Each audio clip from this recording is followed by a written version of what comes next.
नाही डाली रंग भीतरी ले जाई जी। ए देवर जी ऐसे नाही डाली रंग भीतरी ले जाई जी।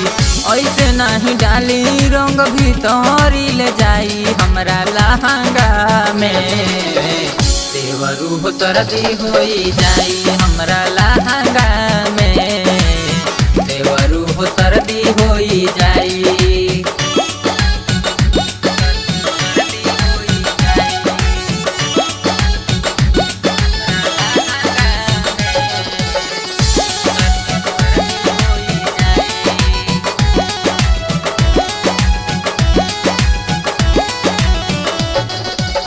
होली के मजा देवरू ऐसे ना उठाव अपन पिचकारी हमसे दूर तू हटाव। ए देवर जी देख लिया भैया तो बड़ी डांट पड़ी हो। होली के मजा देवरू ऐसे ना उठाव अपन पिचकारी हमसे दूर तू हटाव।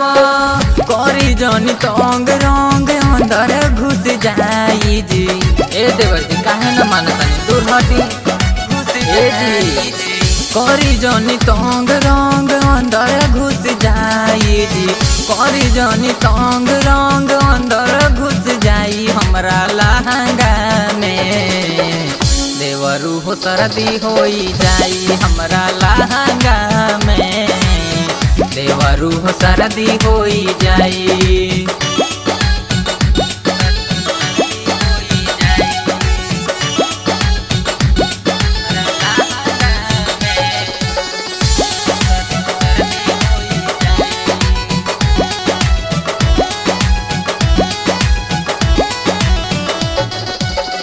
ललका पियर का रउआ एक में मिला के डाल दिले बानी बसन टोही में हिला के।